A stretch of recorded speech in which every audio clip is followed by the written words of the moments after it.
Yes, student, I'm Monica Soral from M International School, Nayagaon. Today we'll be doing the fourth chapter of Civics, the State Government, its Working and Role, Part 2.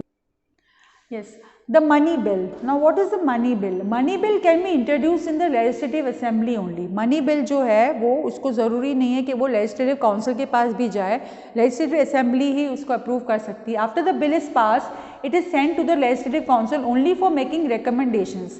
अब legislative council के पास सिर्फ इसलिए जाता है कि वो उसको recommend कर दे, मतलब उसको finalize करके भेजना है. However, the legislative council cannot keep it for more than 14 days. 14 days से ज़्यादा यहाँ पर ये money bill नहीं रख सकते.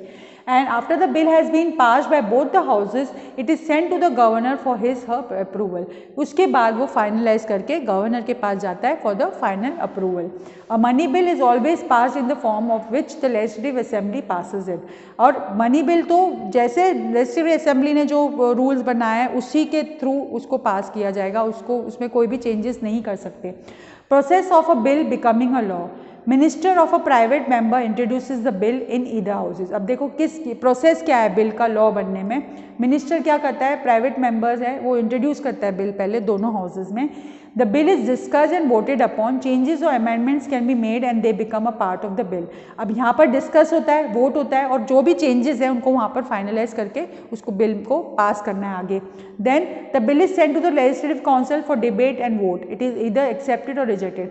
फिर ये प्रोसेस के बाद वो लेजिस्लेटिव काउंसिल के पास जाता है, वहाँ पर उनको उसको फाइनलाइज करना है, उनको साइन करके उनको बनाना है, या तो एक्सेप्ट करना है या फिर वो रिजेक्ट कर देंगे. If accepted the bill send to the governor for approval. अगर उनको अग्री करते हैं तो वो बिल फिर गवर्नर के पास फाइनल अप्रूवल के लिए चला जाता है. Then if he signs the bill it becomes a law. अगर उन्होंने गवर्नर ने वो बिल साइन कर दिया तो वो लॉ बन गया. And governor might suggest changes and send it back to the legislature और reserve it for consideration of the president. और गवर्नर कभी कभी सजेशंस देने के लिए वो बिल अपने पास रख लेते हैं एंड वो वापस उसको उस हाउस में भेज सकते हैं कि ये मेरे सजेशंस हैं, या फिर वो प्रेसिडेंट के कंसेंट के लिए उसको रख सकते हैं. जब प्रेसिडेंट फाइनलाइज कर दें तभी वो फिर फाइनल होगा, otherwise they have to keep it with them for the final discussion. Now here we will learn about the state executive. Now who is the state executive? State executive implements the laws made by the state legislature. State legislature जैसे अपनी जो states हैं सारी, Maharashtra, Rajasthan, Gujarat, this पे उनके जो है वो जो लॉज बनाते हैं. The governor, the chief minister and his council of ministers form the state executive. The pattern of government at the state level is the replica of the government at the centre. जो भी central government जो है उसी का ही तरह से यहाँ पर chief minister handles with his cabinet minister, वो हैंडल करते हैं स्टेट लेजिस्लेटर को. Now governor, governor is the head of the state. Governor कौन है, स्टेट का जो हेड है. However, in reality, he is only the nominal head. The real head is the chief minister assisted by the council of ministers. But governor यहाँ पर सिर्फ nominal head है. Main जो है काम head जो है वो chief minister होता है and assisted by the council of ministers. According to the constitution of India, the governor is appointed by the president. Governor को कौन appoint करता है, president of India on advice of the union government.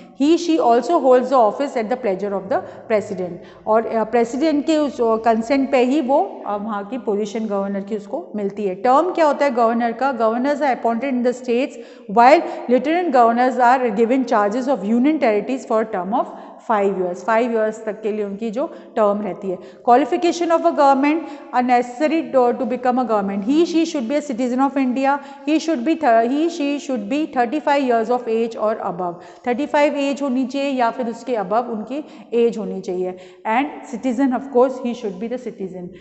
She must not hold any office of profit under the government of India.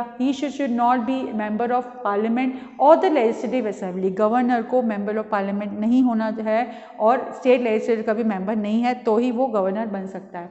Functions and powers of the governor. Governor appoints the chief minister. Governor की power क्या होती है, देखो he appoints the chief minister of the state.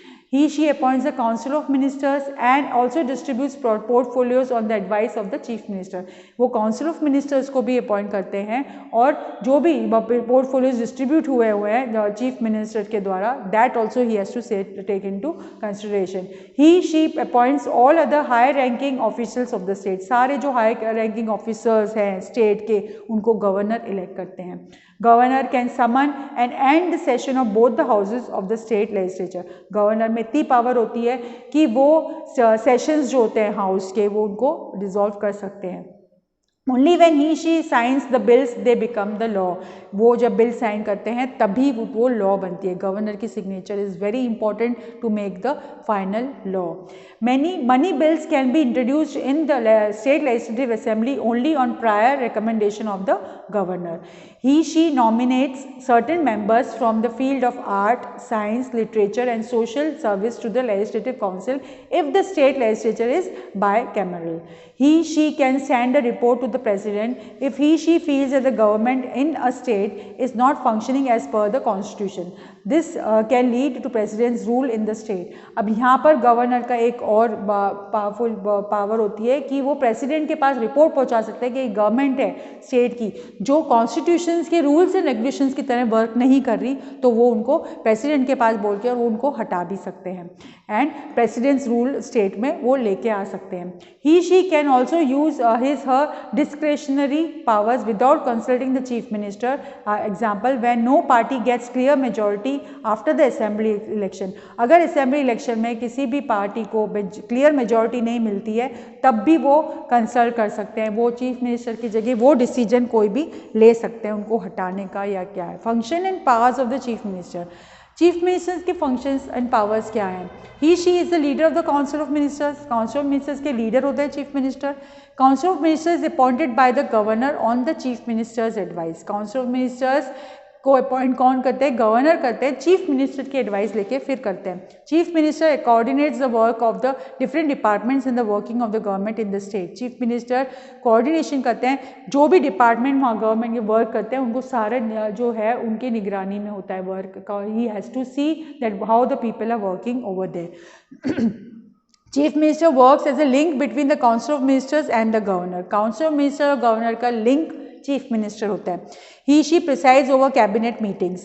He she selects and decides the portfolios of different ministers and supervisors and manages all administration of the state। पूरा administration जो है chief minister को देखना होता है। Council of ministers consist of ministers who are elected to form a team to assist the chief minister to discharge his her duties. अब जो council of ministers है वो चीफ मिनिस्टर को एक तरह से हेल्प करने के लिए इलेक्ट किए हुए थे जो उनकी सारी ड्यूटीज़ को कैरी फॉरवर्ड करते हैं। These ministers are appointed by the governor of the state. इनको अपॉइंट कौन करते हैं? Governor of the state. They must be members of the legislature, if not they must get elected within 6 months और to the legislature. उनको legislature का member होना जरूरी होता है। Council of ministers is collectively answerable और responsible to the legislative assembly and individually answerable to the legislature. Council of minister अगर कोई गलत काम करते हैं तो they have to answer to the legislative assembly या फिर लेजिस्लेचर को उनको आंसर करना पड़ता है। The ministers work for a term of 5 years at the pleasure of the governor. और इन जो काउंसिल ऑफ मिनिस्टर्स है they can work for the 5 years governor की परमिशन के। अगर वो वर्क कर रहे हैं गवर्नर को उनका वर्क सही लग रहा है तो they can work for the 5 years। Role of the state government. State government का क्या रोल होता है? In a democratic country the main function of the government is to look after the people and fulfil their need. At state level the state government is responsible for carrying out these duties. अब इनका function क्या है? We are electing the leaders why so that what ever problems we are facing they have to look on to that. और वो सारी problems उनको solve करनी ही पड़ती है। So they have to be very careful when they are working because we have elected them। The state government collects revenue in the form of taxes from the citizens of the state. It then uses the money to provide the citizens with amenities and facilities like clean water, rural development, hygiene, education and employment। आपन से जो tax लिया जाता है citizen से and they should use in a proper way। That money should be used for clean water, for development, rural development, hygiene, education। This is the use of the money which we are giving as tax। To do this, the government has to first identify the needs of the people and then decide which needs should be given more priority। अब यहाँ पर उनको ये decide करना पड़ता है कि ये पैसा जो है जो ज़्यादा जो प्रायोरिटी में है उसमें पहले स्पेंड करें, ना कि they can use it anywhere where they want to do it, not that way। After this, the state government has to look at its available resources and make a budget of how to allocate these resources to fulfill the needs of people of their state। Now, factors involved in distribution of resources and services। Distribution of resources and services is not an easy job, as the government has to do a lot of research about the needs of the people. The concerned ministers meet and consult officials of the various departments to get information related to practical problems faced by the citizen. अब ये जो है distribution जो resource का है वो आप easy नहीं है. The government should know कि which person is having what problem, किसी भी area में क्या problem चल रहा है and what priority they have to do, कहाँ पर आपको पहले जाके उनको मदद करनी है. Everything that they have to know in a proper way, तभी वो काम हो सकता है.